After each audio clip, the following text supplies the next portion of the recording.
Eating, learning, thriving, creating, world building, living, thinking, healing, loving, loving, building, writing, while black.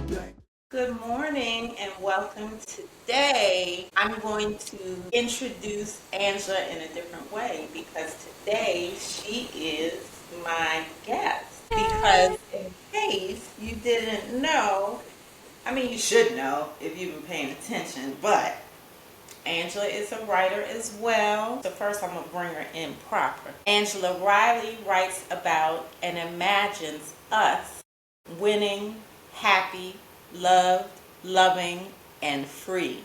She was born and raised in a magical place called Detroit and has wandered aimlessly through life and throughout the world with one assignment: supporting you in being freely, fully, and fabulously you. Angela is the author of Affirming Self-Love, which is a series of 11 self-love meditations. She is working on her debut novel, Love Soiree. Welcome, Angela. Welcome.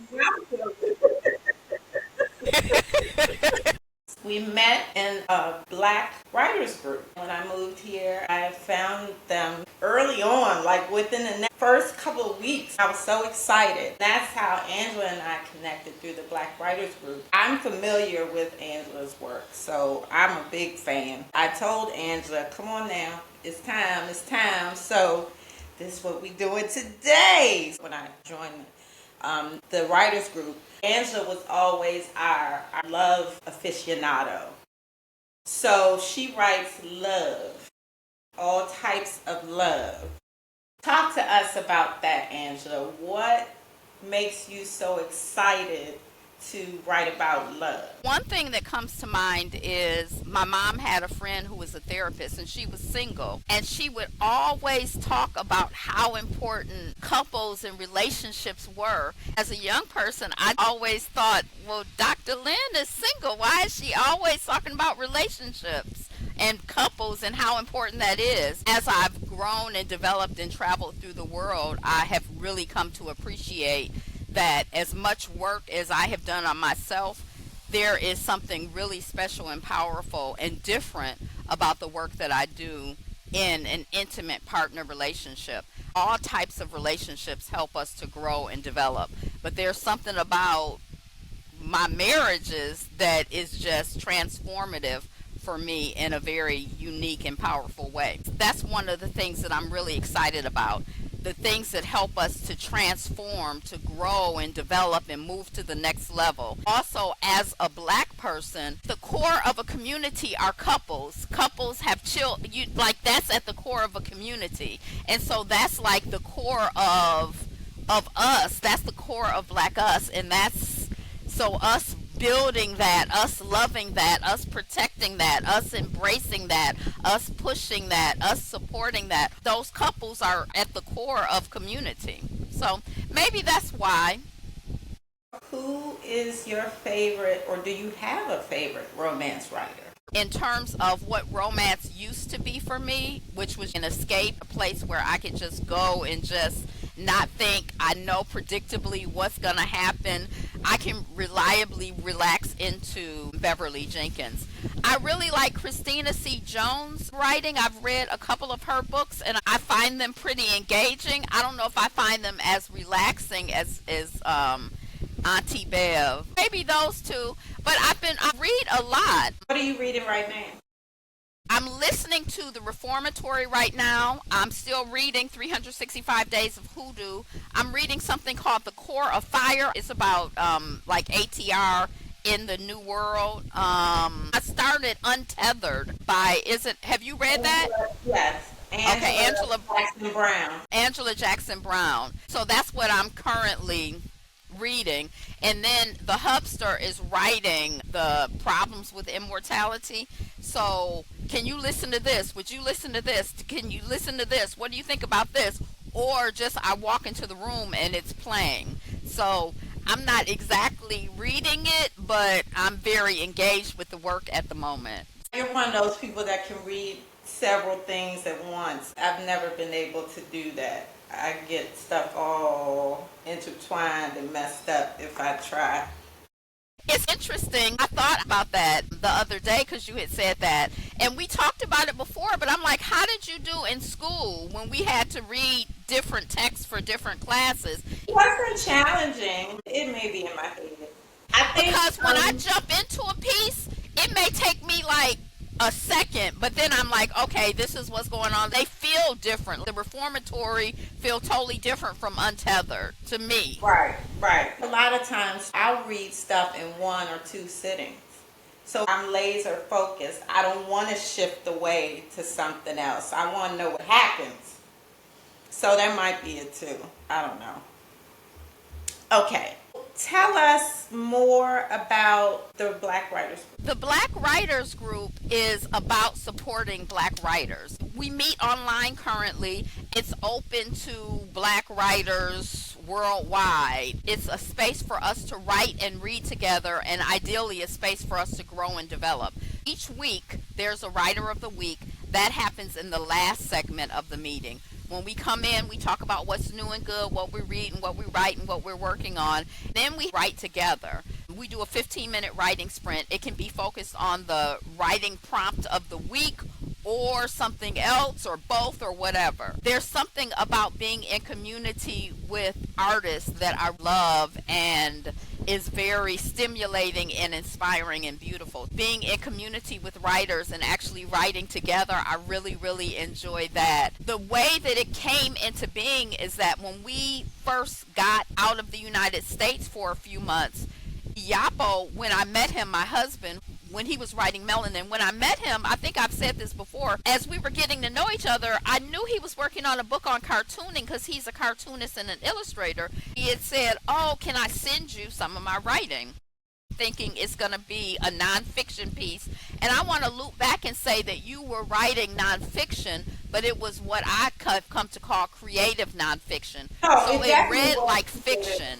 Yeah, it was definitely creative nonfiction. Yeah. So it read, okay. But it was, the topics were intense and serious most of the time in your work. Okay, so he had said, oh, can I send you something? And I said, okay, thinking it's going to be the cartooning book. And then when it came in, it was like a couple chapters in Melanin. I was blown away, like, oh my gosh, he's like a writer.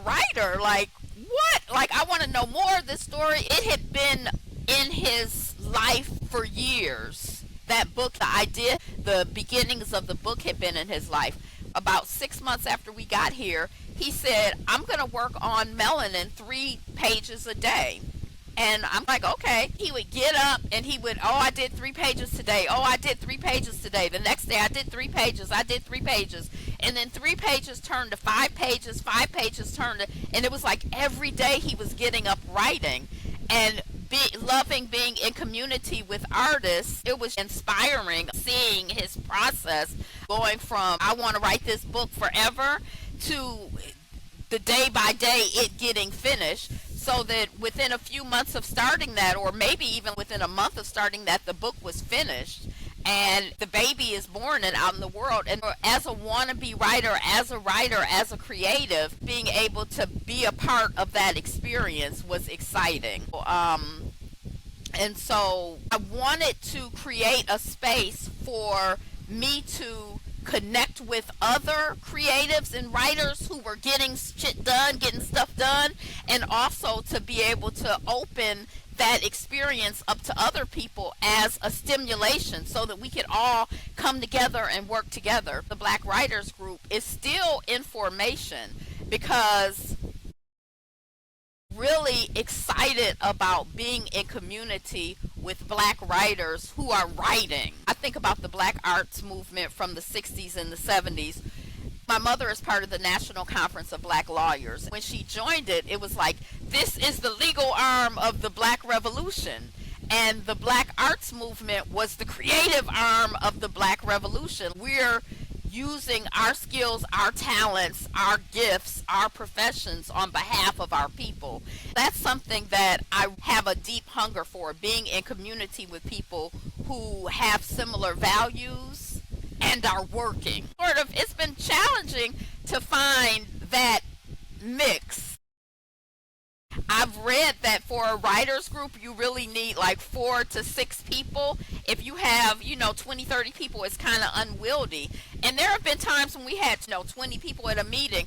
It's not quantity, it's the quality of the people. We have weekly meetings, and each week is prayer for that, an opening for that community. Even in our romance writers group, it feels like Monique, for example, like I feel like she's found her writing crew. It seems like they getting shit done. That's what I want. I want the Black writers group to be my personal writer crew, and also a support for Black writers, for us to grow and develop as writers and as Black people. That's a lot, right? It needs to be. It needs to be. We talk about that every week. The importance of Black writers. And that's why we started the podcast, to talk about and uplift Black writers and add a boy, add a girl, do the damn thing, tell our stories. So it needs to be a lot. It is. Yeah. So the weekly meetings, the podcast, and then there's also an anthology. We have 3 anthologies.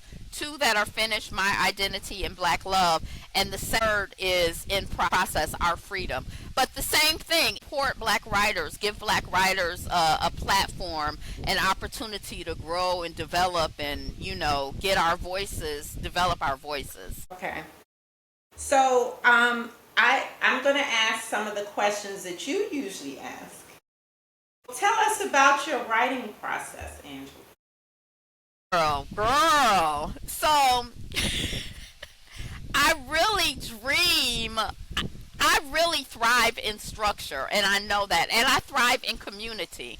So if I have accountability, I'm going to be way better than if I'm just by myself, like, oh, I'm going to get up and write. Iapo, he just get up and write. Me, if I know, oh, I'm supposed to, I committed, me and Ayoka are power buddies, power partners, and we said we gonna write an hour a day. I'ma honor that. It may take me a week or 2 to get into it, but once I get into it, I'm there, and I really thrive in those situations.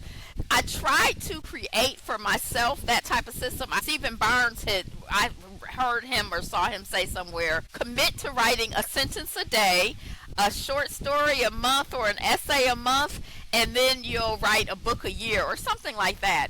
The idea of writing a book seemed like woo, and even an essay or a story seemed like woo. So I just grasped onto a sentence a day, like, okay, I can write a sentence a day. I did that for about a year and a half. Once I got into it, I was pretty consistent with it. And it was productive in a way because there are a lot of different stories and a lot of different ideas that I was able to progress and develop and come up with. So I have a lot of different stories in the works. Before I started working on Love Soiree, the first thing that I was really passionate about was 12 Houses. And we talked about it with Eddie D. Williams. At some point I was like, I don't think that I have the skills to write this yet. And also I don't understand superhero stories, and I'm not into superhero stories, so I don't exactly understand how the flow should go. It's not flowing out of me. I put that to the side. Writing 1 sentence a day was really productive in some ways, but for example, Love Soiree is pretty close. 365 Dates is pretty close too. 1 sentence a day is not the deep dive that I need in order to push something to completion. 1 sentence a day has been a productive process for me.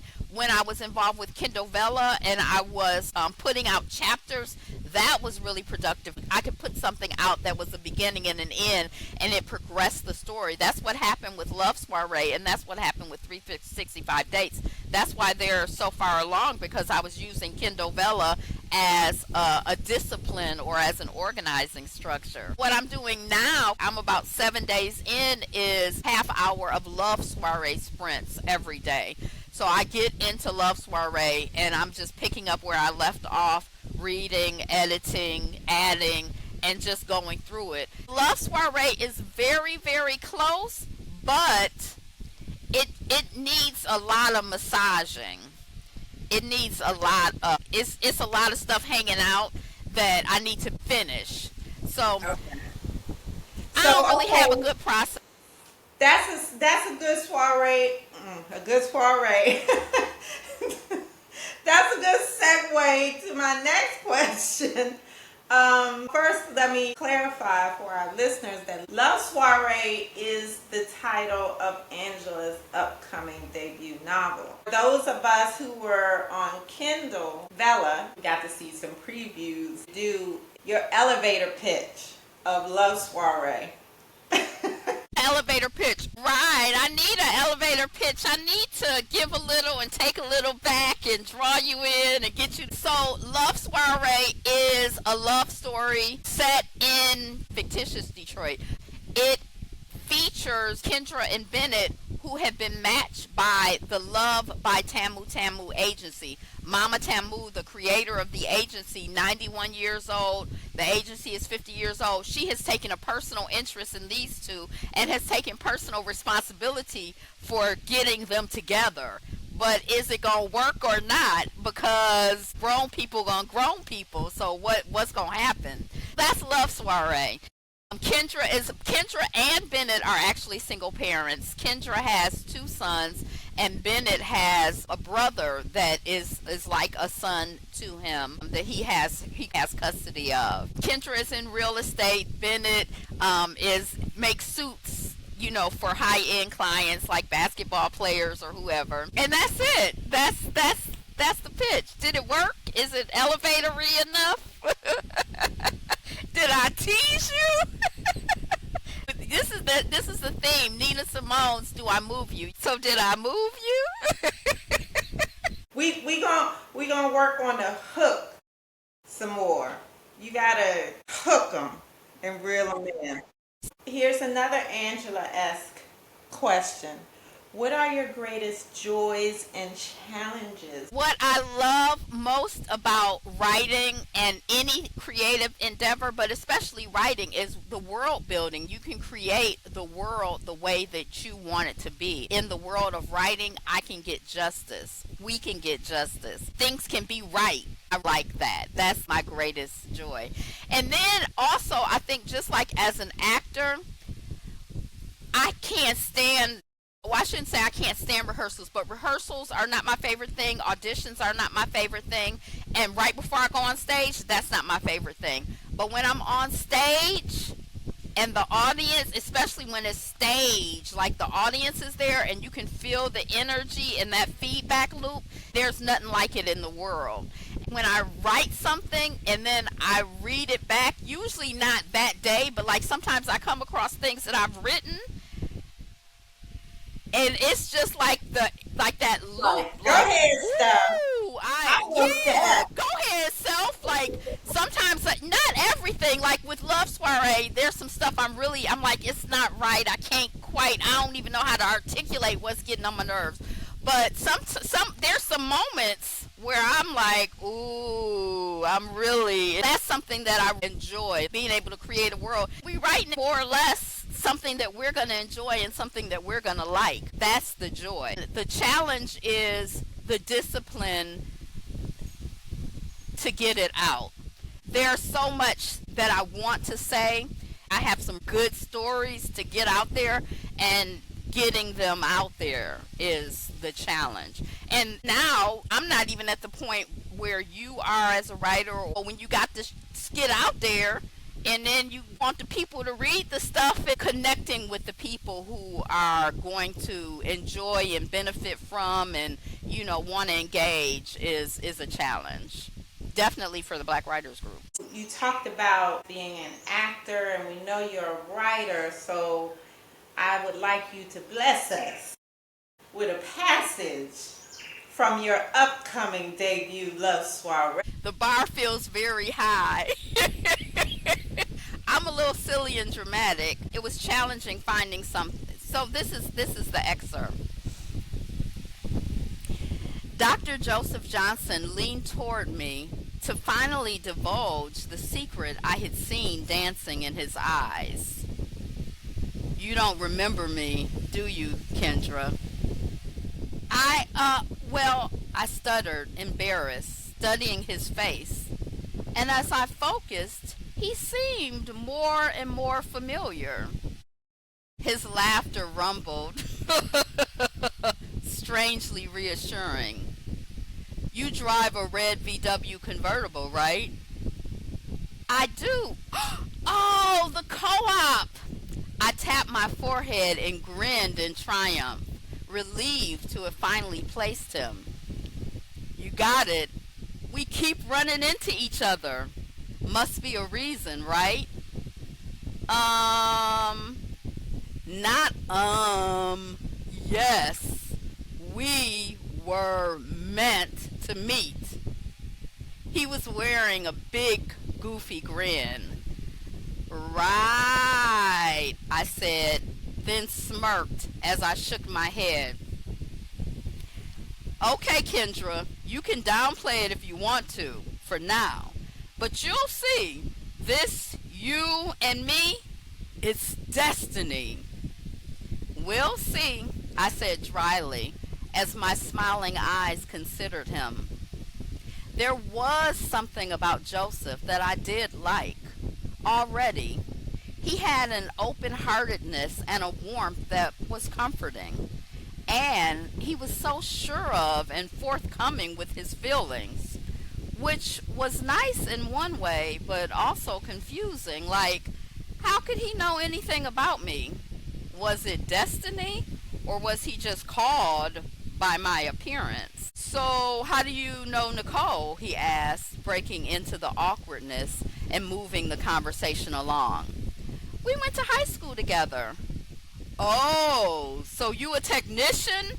Me too. What curriculum? Science and arts? He was nodding and pointing back and forth between our heads with his right hand and middle finger, pointing fingers forming a V. You and me, babes. You and me. We here. Now, if you tell me you went to school in New York, then you not gonna be able to tell me nothing. My hand flew to my mouth and I suppressed a giggle as I widened my eyes. Where'd you go? He demanded. Columbia. Where'd you go? This was a little weird. Maybe he was right. Maybe there was some kind of destiny thing going on. Class of 1983, he announced proudly. I flinched. Dang! I was 2. You that old? Maybe I was a prodigy like Doogie Howser. Were you a prodigy? Or are you just so old that Doogie Howser, MD, seems like a hip and happening reference? You think I'm too old for you? How old did you think I was? I had put you at 5 or 10 years older than me. Okay, so I don't look too old. Well, give us a chance. We both grown. Neither one of us is a child. Keep hope alive. We already got so much in common. Plus, there's this whole destiny thing. We can't ignore that, right? So, Columbia, what'd you major in? I started. Joseph jumped in for the finish and continued. Lish, I majored in English too. You see what's going on here, Kendra. Destiny. Scene. So that is the upcoming novel Love Soiree by Angela Riley. Woo, that was good, Angela. Yeah, I like you. You were good with the male voice. I like that. Back to it. Yeah. Okay, this is what I noticed when I listened to audiobooks. We were talking about audiobooks before. When it's a male and a woman, a lot of times the man, when he does the woman's voice, it sounds off to me.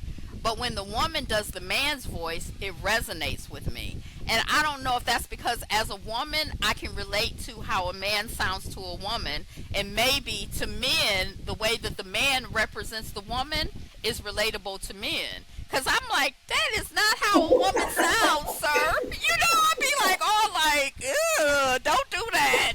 But maybe they feel the same way when I do it. Like, ooh, don't do that no more. Just be a woman. No, it was good. It was good. Earlier, when you were talking about writing a sentence a day, it helped you get a lot of your different ideas off the ground. So I wanted to dig into that a little bit. Some of your other works in progress.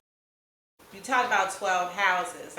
Give us a little snippet or something about those. 12 Houses is set in fictitious Highland Park, Michigan, city within a city. This woman buys these 12 houses, abandoned and dilapidated, and she builds a community. Also, because Highland Park is a small city, they end up taking over that city. 12 Houses also deals with astrology. I'm a student of astrology, and the houses are connected to astrology.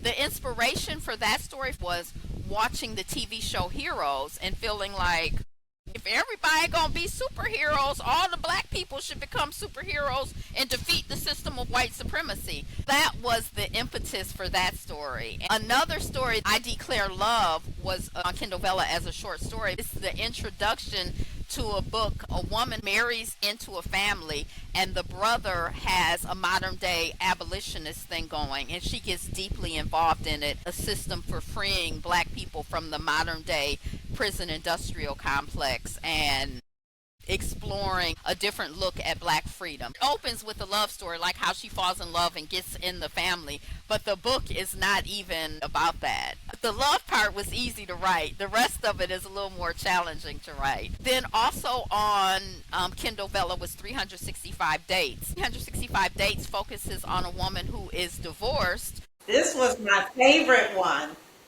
See, Yeah. that should be my debut. It's loosely based on my experience of dating. I love dating, and I loved all of the different people and personalities and experiences that I had. It was quite enjoyable and interesting. So a woman is recently divorced and she wants to start dating, and nobody shows up, nobody's knocking at her door, I want to date you.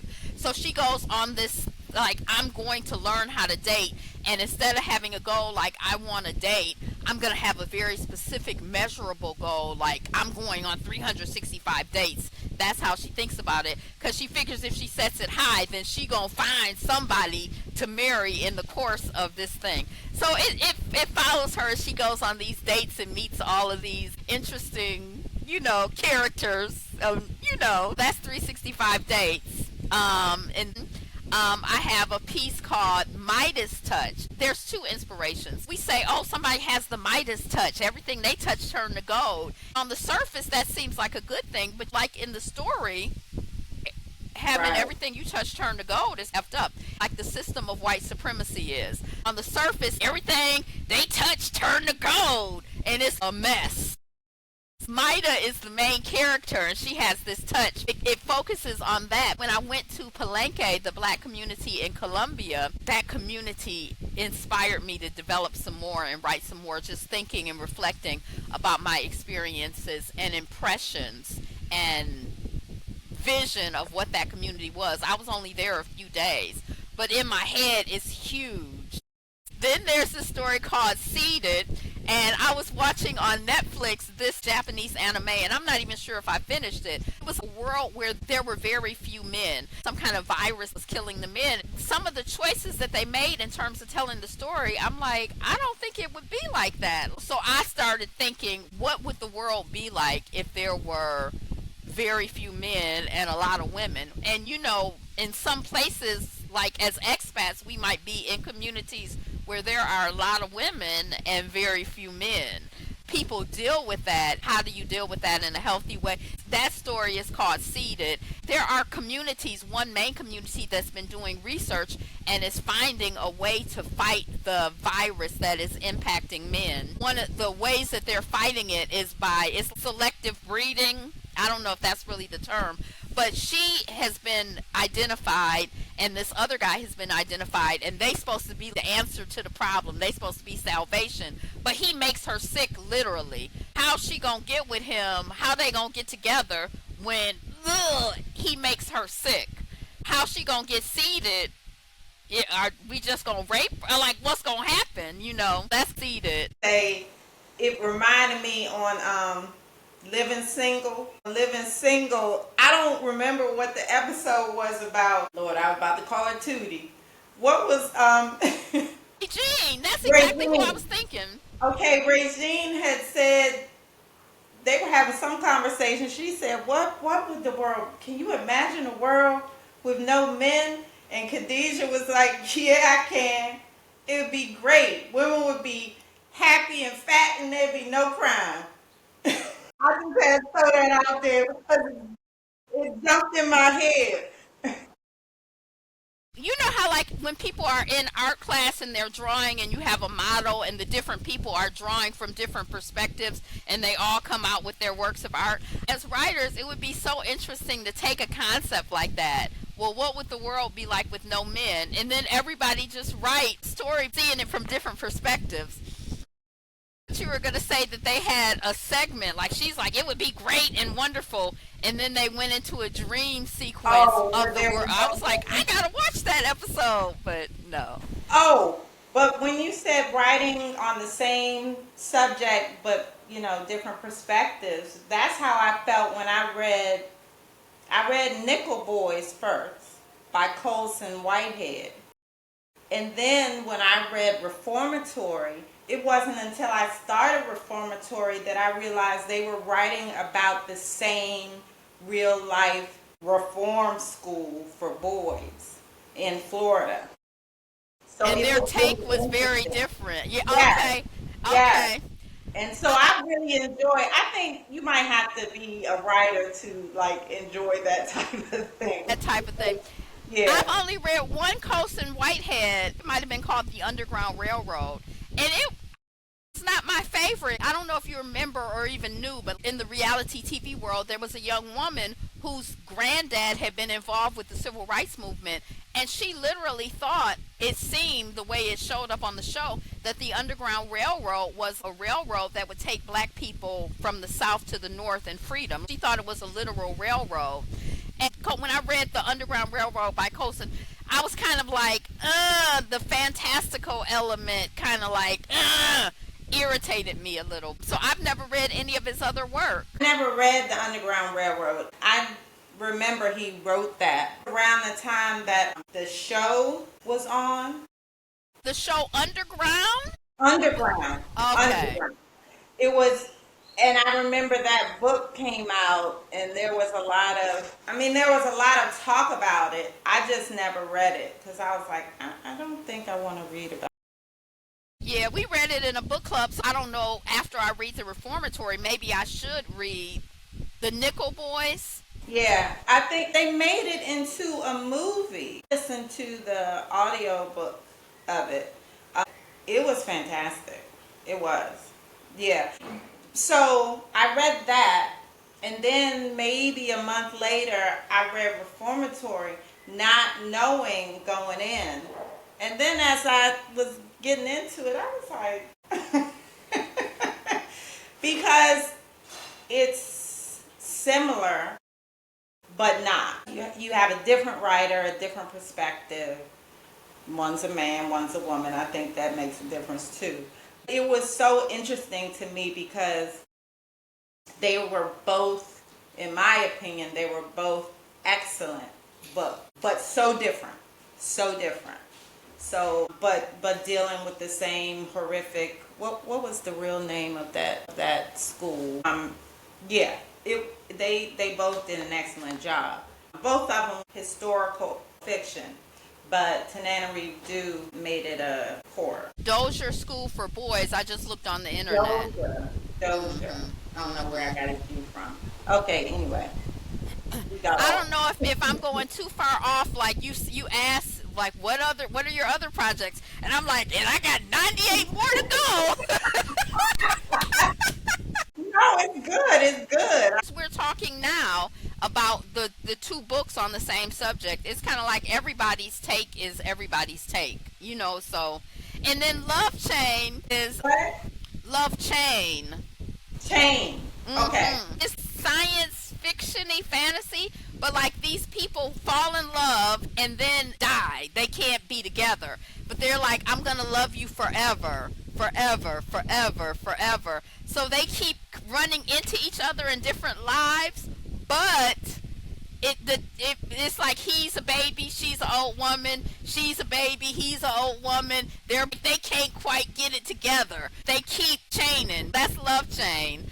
Then Love Soiree is part of the Love by Tamu Tamu Agency series. Love Soiree focuses on one couple, but there are other couples and other concepts. One concept is a woman who has always dated and been involved with white boys and men, and she wake up one day, or she have a couple experiences with her white husband and her white family where she's like, we're in different worlds. I'm trying to explain to you what I'm experiencing, and you poo-pooing it, dismissing it, because that's not your experience. And so she just like, oh my gosh, I got to get out of here. And so she stumbles into the Love by Tamu Tamu Agency after her divorce. She like, do I need some black love in my life? So that's her. I don't know if she has a name yet. Then there's Chinoa and Trainer. That's another couple. They actually are part of a community that's being built in Costa Rica. They discover and get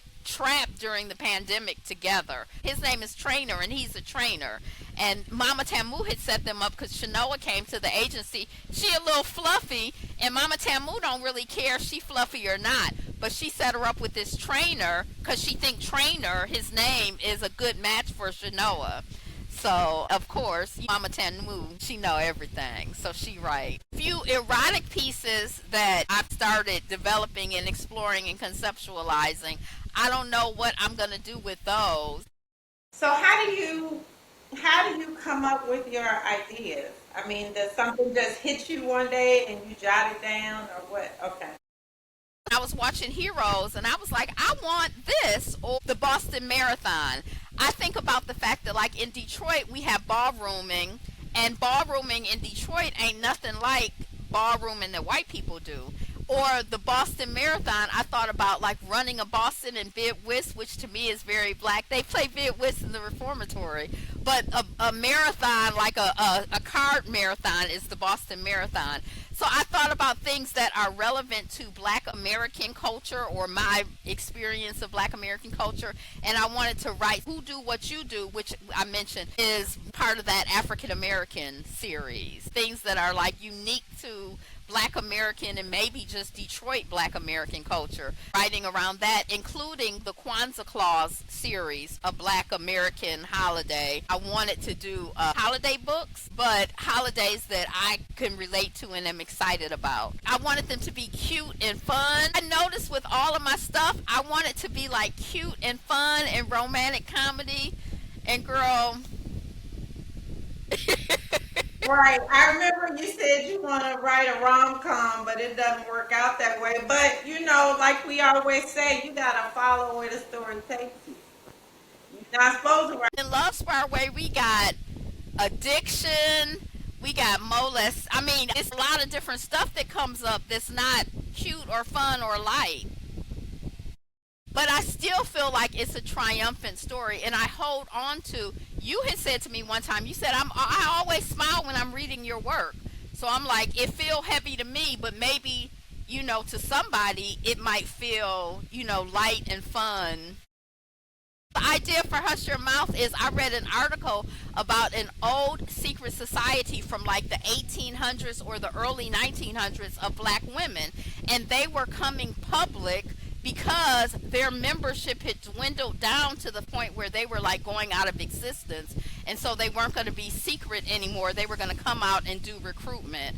And I was just kind of like, that's really interesting. An organization that was old like that and secret, and now they're coming out. That's where Hush Your Mouth came in. This woman ends up getting involved with a secret organization that has gone public. So yeah, that's what I got, I think. I think that's plenty.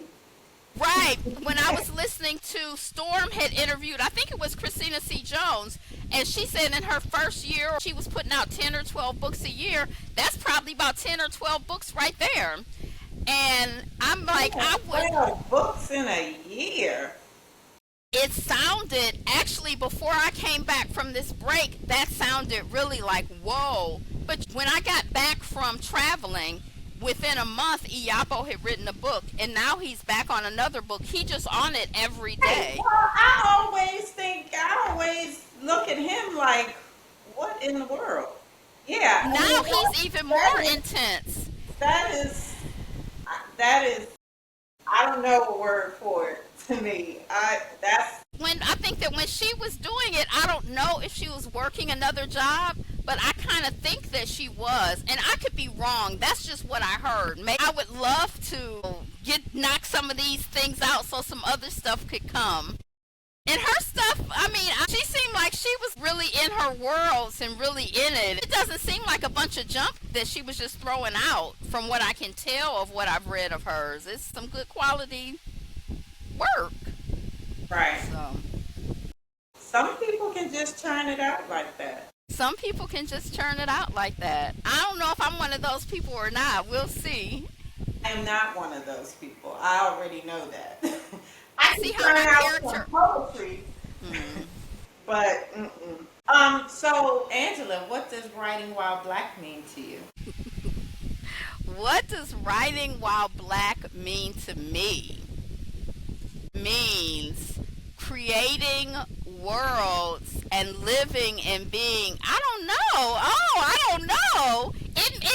It's like being our black selves, creating worlds for black us.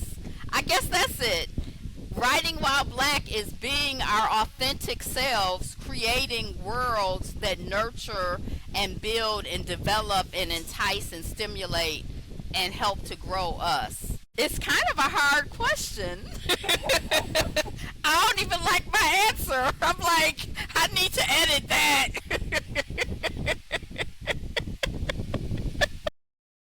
I think it's because it encompasses so much. It's so big to be able to distill it. I said it's everything. Did Storm say Yeah. that? That's Yeah. probably the best answer. Yeah, she It's did. everything. It's everything. Yeah. Well, I'm gonna ask: is there anything that you wish I would have asked that you want to share with us? When people leave my work, I want them to feel inspired. I want them to feel inspired to grow and to develop themselves. My business, my company, my passion is supporting people and being their best selves. Be fabulous you. I want people to leave the work feeling empowered to be their best selves and also to see the best in the rest of us and to support and encourage the best in black us. In terms of relationships and our relationships with each other, not because it's something inherent in us, but because we exist in a system of white supremacy, sometimes it's difficult for us to find love and build relationships. And I want people to feel inspired and encouraged and open to the possibility of building black love relationships, reconnecting and staying close to family and friends and community, and having empathy and compassion for who we are and being able to support us in progressing and moving forward. We didn't talk about your brand or who your writing is for. I think it's very evident who your writing is for. So what's my brand? Who am I writing for? You're writing for Black us and those of us who want to connect and who want to be in community and unity. I think, oh, it's for everybody. People in marketing are like, your niche can't be everybody. You got to narrow it down. I'm like, my work is for all the black people. And I'm like, maybe it's for black women. I'm thinking actually my niche is me, black women who are like me. And that seems like such a tiny, tiny niche, except that I read all kinds of stuff. I read stuff that's by people who have similar values and by people who have totally different values. Reading a book is not committing, it's not marriage. It'll take a few hours to read a book or 10, 12 hours, whatever. It's not a lifelong commitment. So you can read a lot of stuff. It's not like committing to a marriage or committing to a community or committing to a laundry soap brand. It's more casual than that. It depends on the person, but I like to read different things because I want to have different information. I want to consume different viewpoints. I want to learn different things, and then Yeah, I'll read anything is really fun to me because I like traveling. It takes you out of your world and it takes you to places that like where am I at and what is this about? It's stimulating, it's exciting, it's interesting. I love reading Writing While Black and other books as well just because it does get your juices flowing. It's exciting. I really want all kinds of black people to read my work and to think about and to examine ourselves. One of the themes in Love Soiree, one of the things that I'm exploring in Love Soiree is our education as black people within a system of white supremacy. There's a whole conversation going on about that. It's not just for people who are familiar with African-centered schools or have attended African-centered schools. I want black folks, all kinds of black folks, to read and think about, different things. Maybe you've never celebrated Kwanzaa or never heard of Kwanzaa, but I want people who have never heard of Kwanzaa to read it and, to be exposed to another aspect of Black us. So my dream reader is not just someone who is me, at all. I want my work to challenge people and stimulate people to grow and to, step outside of something that they've considered, to become like me. I'm just joking. Hey. Well, I know this is your episode, but you want to sign. You have a pen? Join me. Let's sign off together. Right on. Right on. Where your pen at? Right on. Peace. Reading, learning, growing, creating, while building, living, thinking, healing, loving, building, writing while black, black, black.